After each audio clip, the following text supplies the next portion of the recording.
नमस्कार. मी भाऊ तोरसेकर. तुम्ही बघत आहात प्रतिपक्ष.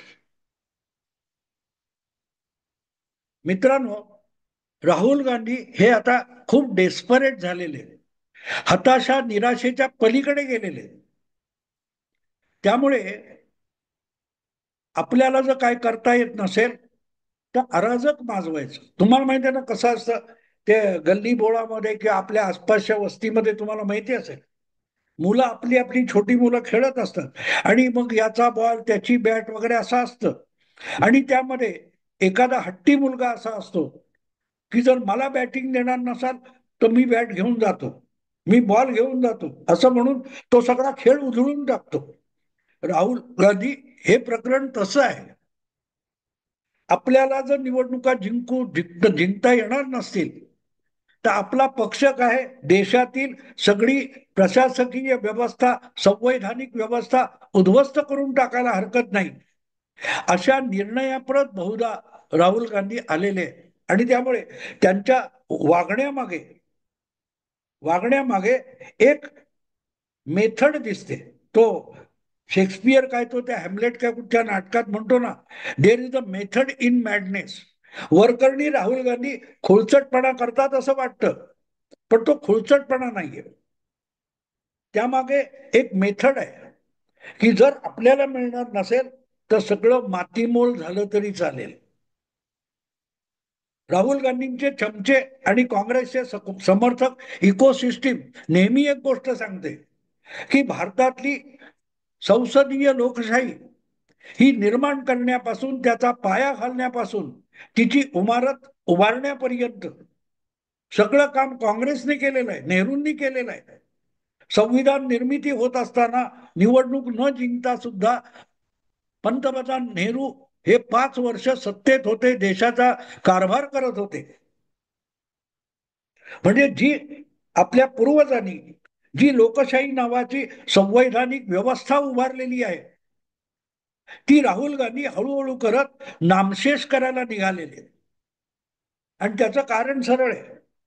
जर मला नाही तर घाल कुत्र्याला, घाल कुत्र्याला, ही त्यांची मानसिकता झालेली आहे. आणि फ्रस्ट्रेशन, इतकं फ्रस्ट्रेशन आहे की कळत नाहीये काय करावं. मोदींना आणि भाजपला हरवायचं तर हरवायचं कसं. म्हणजे कसं याचं उत्तर सोपं आहे. तुम्ही पक्ष वाढवा, पक्षाची संघटना वाढवा, जनतेमध्ये जा, जनतेमध्ये कार्यकर्त्यांचा वावर वाढवा, लोकांना आवडेल असे पक्षाचे कार्यक्रम घ्या, लोक तुम्हाला मतं देतील यासाठी आवश्यक असलेली धोरणं आणि भूमिका जर राहुल गांधी आणि काँग्रेस पक्षाने घेतले तर तुम्हाला जरूर मतं मिळतील, सत्ता तुम्हाला मिळेल. ते कसं सत्ता मिळवायची याचं उत्तर सोपं आहे. पण राहुल गांधींचं म्हणणं असं आहे की मेहनत वगैरे मी कशाला घेऊ, माझ्या घराण्याचा वारसा इतका थोर आहे की माझ्या पूर्वजांनी या देशावर इतके उपकार केलेत की अनेक पिढ्या आम्ही या देशाचं वाटोळं केलं तरी इथल्या जनतेने ते निमूटपणे सहन केलं पाहिजे. ही राहुल गांधींची मानसिकता आहे. आणि त्यामुळे सोबतच्या कार्यकर्त्यांना घेऊन खांद्याला खांदा लावून चालणं आणि राजकारण करणं, संघर्ष करणं, हे राहुल यांच्या आवाक्यातली गोष्ट नाहीये. ती त्यांची मानसिकताच नाहीये. आपण लोकांना लाथ मारली, आपल्या सहकार्यांना, अनुयायांना लाथ मारली तरी त्यांनी आपण त्यांना उपकृत केलं असं समजावं, ही राहुल गांधींची मानसिकता आहे. सोनिया गांधी, प्रियांका वाड्रा हे सगळे त्या मानसिकतेमधले आहेत की आम्ही अपमान केला तरी काँग्रेसच्या कार्यकर्त्याने आणि भारतीय जनतेने त्याला आपला सन्मान समजला पाहिजे. मला आठवतं 1980 साली इंदिराजी निवडून आल्या, त्यानंतर जी राष्ट्रपती निवडणूक झालेली होती त्यामध्ये आपले सहकारी ज्ञानी जैल सिंग, जे तेव्हा केंद्र सरकारमध्ये गृहमंत्री होते, त्यांना इंदिरा गांधींनी राष्ट्रपती पदाचे उमेदवार बनवले आणि ते निवडून सुद्धा आले. पण ज्ञानी जैल सिंग यांनी राष्ट्रपती झाल्यानंतर जी इंडिया टुडे या पाक्षिकाला दिलेली मुलाखत आहे ती अजूनही उपलब्ध असेल, मुद्दाम शोधा आणि वाचा.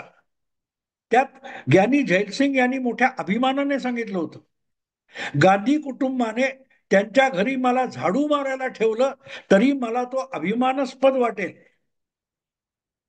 ही काँग्रेसची मानसिकता आहे.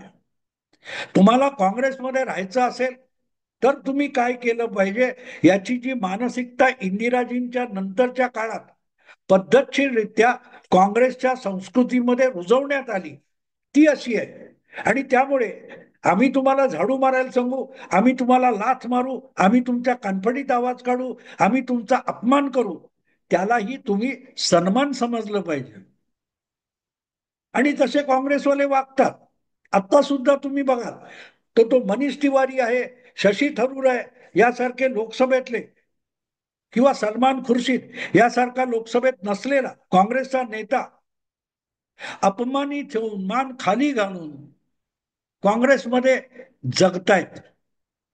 राहुल गांधींकडून कशा चुका होतात हे आपल्या मतप्रदर्शनातून ते सांगतात, पण राहुल गांधी चुकलं असं बोलायची त्यांच्याकडे हिंमत नाहीये. आणि ही राहुल गांधींची मानसिकताच त्यांच्या राजकारणातली सगळ्यात मोठी अडचण आहे. कारण हे सगळं काँग्रेसवाले सहन करतील आणि करत आलेले. ज्या प्रकारे मधल्या 10 वर्षामध्ये 4 ते 14 या कालखंडामध्ये अल्पमतात असून सुद्धा देशाची सत्ता काँग्रेसच्या हाती होती आणि काँग्रेसचे बडे बडे नेते अपमानित होऊन सुद्धा, राहुल सोनिया यांच्याकडून अपमानित होऊन सुद्धा निमूटपणे काँग्रेसमध्ये जगत होते. देशाच्या पंतप्रधानाचा आदेश फाडून टाकून त्याला जगासमोर हास्यास्पद करण्याचा पवित्रा राहुल गांधींनी घेतला. ही गोष्ट जुनी नाहीये मित्रांनो. पण त्या राहुल गांधींना लाथ मारून अभिमानासाठी पंतप्रधान पद सोडण्याची हिंमत मनमोहन सिंग दाखवू शकले होते का? नाही दाखवू शकले. कारण ती काँग्रेसची संस्कृती आहे. आणि जर काँग्रेसचे कार्यकर्ते हे सांभाळत असतील, हे पाळत असतील, तर राहुल गांधींनी अरेरावी का करू नये, इतरांना तुच्छ का लेखू नये, लेखायला हरकत नाही. पण ती मर्यादा काँग्रेस पुरती असली पाहिजे. समस्या काय आहे ते समजून घ्या. समस्या राहुल गांधींची अशी आहे की आपण जे वागतोय, आपण जी अरेरावी करतोय, आपण इतरांना तुच्छ लेखतो, हे आपल्या पक्षापुरतं चालेल, पण आपल्यासोबत आघाडीमध्ये आलेले जे मित्र पक्ष आहेत ते काँग्रेसजन नाही आहेत. ते स्वयंभूपणे आपापला पक्ष चालवणारे आहेत. मग ते उद्धव ठाकरे असतील, त्या ममता बॅनर्जी असतील, किंवा तो अखिलेश यादव असेल, किंवा तेजस्वी यादव असेल, असे जे कोण 25-30 पक्ष काँग्रेस प्रणित INDA आघाडीमध्ये सहभागी झालेले आहेत, ते तुम्ही तुच्छतेने वागवलेलं सहन करू शकणार नाही. म्हणून ममता दिदी वारंवार वेळ येते आणि संधी मिळते तिथे तिथे राहुल गांधींना आणि गांधी कुटुंबाला त्यांची अवकात दाखवून देत असते. अगदी लालू प्रसाद यादव सुद्धा जेव्हा वेळ येते, प्रसंग येतो आणि असह्य होतं, तेव्हा गांधी कुटुंबाला त्यांची अवकात दाखवून देतात. बिहारच्या निवडणुका होत आहेत, त्यासाठी जो काय प्रचार तेजस्वी यादव, लालू यादव करतायत, त्याच्यामध्ये बिब्बा घालण्याचा प्रयत्न राहुल गांधींनी केला. आणि पप्पू यादव आणि कन्हैया कुमार हे आपले लंगडे आणि वरातीतले घोडे बिहारला पाठवून दिले. ते सरळ सरळ लालू प्रसाद यादव यांना विचलित करणं आणि ब्लॅकमेल करणं यासाठीच होतं. पण लालू प्रसाद विचलित झाले नाहीत. त्यांनी आडमार्गाने समजावण्याचा प्रयत्न केला. बिहारमध्ये काँग्रेसला स्वतःचं असं काहीही स्थान नाही. बिहारची काँग्रेस ही लालू प्रसादच्या पक्षाच्या मेहरबानीवर टाकते, चालते. आम्ही जे तुकडे टाकतो त्यावर समाधानी राहा, नसेल तर तुमचं तुम्ही बघा, हे म्हटल्यानंतर राहुल गांधींचे पाय जमिनीला लागले. आणि तेजस्वी यादवने जो काय एक मोर्चा वगैरे काढला होता त्यामध्ये सहभागी व्हायला राहुल गांधी स्वतः गेले, पण त्यांच्या बरोबर गेलेले कन्हैया कुमार आणि पप्पू यादव यांना लालू प्रसादच्या पक्षाने आरजेडीच्या कार्यकर्त्यांनी धक्के मारून बाजूला केलं, पण त्या मंचावर आणि ट्रकवर चढू दिलं नव्हतं. थेट राहुल गांधी किंवा गांधी परिवाराला नसेल, पण त्यांना देव मानणाऱ्यांना त्यांची जागा दाखवणं हे सुरू आहे. आणि हे जर राहुल गांधींनी लक्षात घेतलं तर मग आघाडीचं राजकारण राहुल गांधी चांगलं चालवू शकते. चिराग पासवान असोत, नितीश कुमार असोत, तुमचे चंद्रबाबू नायडू असेल, एकनाथ शिंदे असतील, यांच्याशी ज्या प्रकारे पंतप्रधान नरेंद्र मोदी किंवा गृहमंत्री अमित शहा वागतात त्याकडे बघा. आपली वरिष्ठता ते दाखवतात, पण समोरचा अपमानित होणार नाही याचीही काळजी पुरेपूर घेतात. आणि समोरच्याचा आदर कसा करावा हे राहुल गांधींना कधी कोणी शिकवलेलंच नाही. बाकीच्यांची गोष्ट सोडा, बाकीच्यांची गोष्ट सोडा, त्यांच्याच पक्षाचे आज अध्यक्ष आहेत मल्लिकार्जुन खरगे. पण मल्लिकार्जुन खरगे हे कसं बुजगावणं आहे हे खुद्द मल्लिकार्जुन खरगेंनीच सांगितले. एका ठिकाणी ते कुठेतरी भाषण करताना म्हणाले, याविषयीचा निर्णय हायकमांडला विचारावा लागेल. आता काँग्रेस पक्षामध्ये काँग्रेस अध्यक्ष हा हायकमांड नसतो, याचा अर्थ काय होतो की संपूर्ण काँग्रेस ही गांधी परिवाराच्या गोठ्यात बांधलेली गाय आहे. आवश्यक असेल तेव्हा गांधी कुटुंब त्याचं दूध काढेल, मनात आलं तर शेणगोठा काढेल, नाहीतर लाठी घेऊन बडवून सुद्धा काढेल. पण ही गोष्ट मल्लिकार्जुन खरगे मान्य करत असतील म्हणून नितीश किंवा ममता किंवा लालू सहन करणार नाही. आणि ज्या वेळेला इंडिया अलायन्स बनली, ती बनवण्यात नितीश कुमारांचा पुढाकार होता, पण नितीश कुमारला त्याचं संयोजक व्हायचं होतं. त्यासाठी वारंवार सूचित करून सुद्धा राहुल गांधी किंवा काँग्रेस त्याला दाद देत नाही दिसलं, तर नितीश कुमारने काँग्रेसला लाथ मारली, इंडिया अलायन्सकडे पाठ फिरवली आणि एनडीए मध्ये आले. त्याचं कारण, केवळ कारण राहुल गांधी होतं. राहुल गांधी होतं. कारण राहुल गांधींना इतर मित्र पक्षांना समान सन्मानपूर्वक सोबत ठेवता येत नाही. मुंबईच्या शिवाजी पार्कच्या जाहीर कार्यक्रमामध्ये, समारंभामध्ये उद्धव ठाकरे हे अडचणीत येतील हे माहिती असून सुद्धा जेव्हा राहुल गांधी हे सावरकरांचा धादांचा अपमान करतात, तेव्हा लक्षात येतं की काँग्रेस बरोबर यायचं तर तुमचा अजेंडा बाजूला ठेवा, आमचा अजेंडा शिरसवन्य माना. याच प्रकारे इंडी अलायन्स चालेल हा तो इशारा असतो. आणि तो ज्यांना शक्य होतो ते स्वीकारतात, नाही ते म्हणतात भाडमध्ये गेलात, नितीश कुमार बाहेर पडले.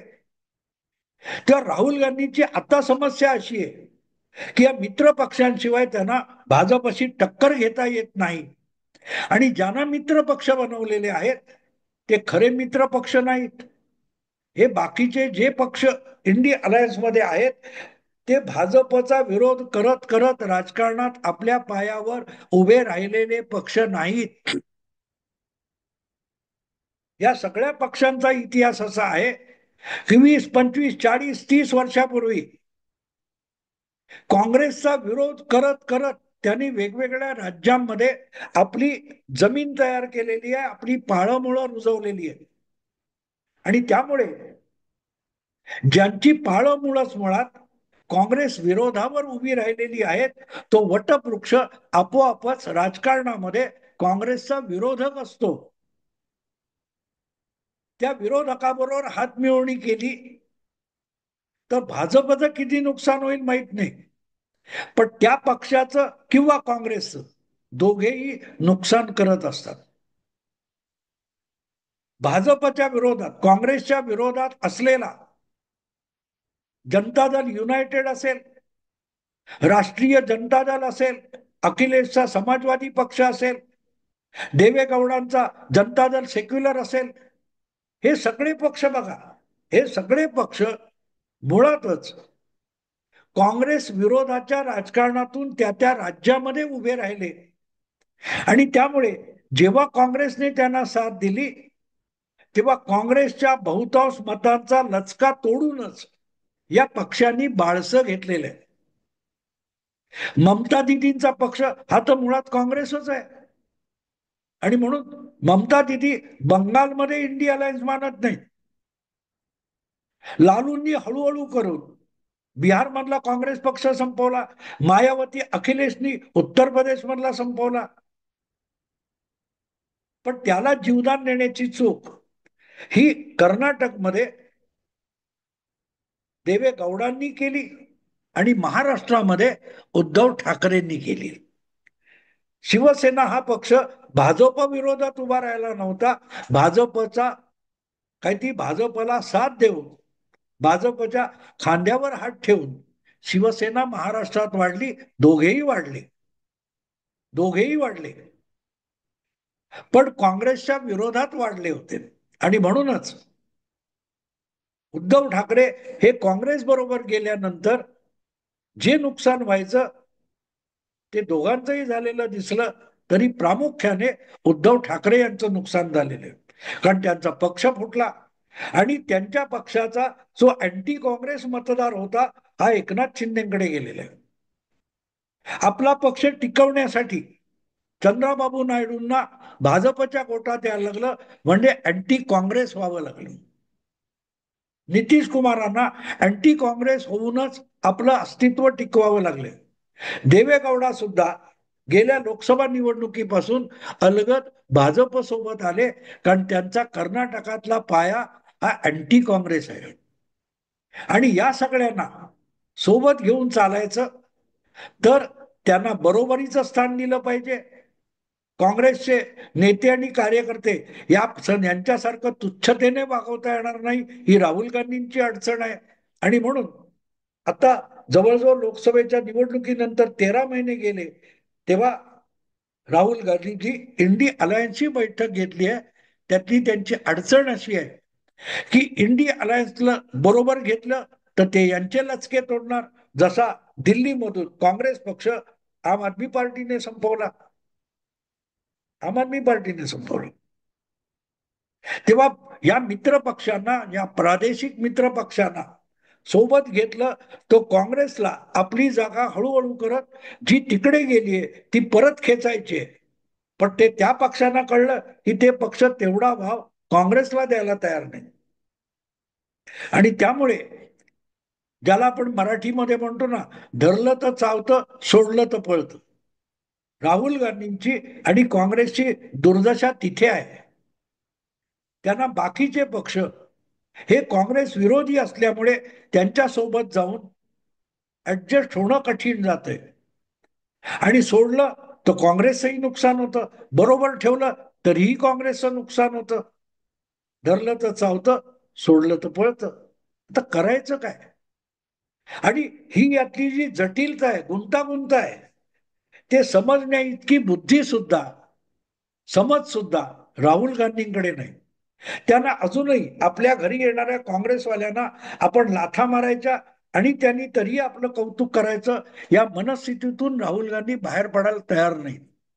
आणि त्यामुळेच हेमंत बिश्व शर्मा यासारखा एक नेता काँग्रेसचा हा रागावून, या अशा अपमानास्पद वागणुकीला रागावून भाजपमध्ये गेला, आसाममध्ये मुख्यमंत्री झालाय. त्याचं श्रेय आसाममध्ये भाजपची सत्ता इतकी प्रस्थापित करण्याचं श्रेय म्हणूनच राहुल गांधींना द्यावं लागतं. कारण त्यांना हेमंत बिश्व शर्माला धरून ठेवता आलं नाही. कारण धरला तर चावतो, जाब विचारतो आणि सोडला तर भाजपकडे जातो. एकूण सगळ्या मित्र पक्षांची अवस्था राहुल गांधींच्या तशीच आहे. त्यांच्या मनातून जेव्हा जेव्हा भाजपविषयीचा आकस कमी होईल तसे ते सगळे भाजपकडे जातील आणि काँग्रेसची आणखीन अधिकाधिक दुर्दशा होत जाईल. असं मित्रांनो, आता इथेच थांबतो. आवडलं लाईक करा, शेअर करा आणि प्रतिपक्षाला सबस्क्राईब करा. नमस्कार.